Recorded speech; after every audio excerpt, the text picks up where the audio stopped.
શું તમે જાણો છો, આપણા ગુજરાતમાં એક એવું અનોખું મંદિર આવેલું છે જ્યાં કોઈ દેવી દેવતાની નહીં પણ એક પાડાની પૂજા થાય છે, નહીં ને?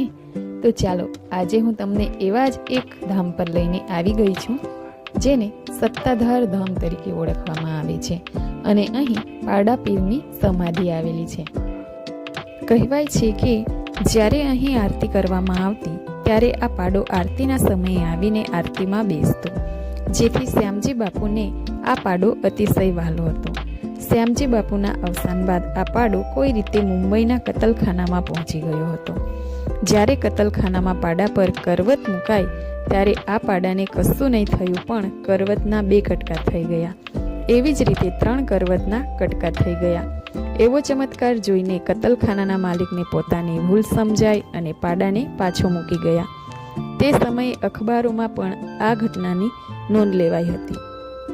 ત્યારથી સત્તાધારનો આ પાડો પાડાપીર તરીકે પૂંજાવા લાગ્યો અને 1993માં પાડાનું અવસાન થયું।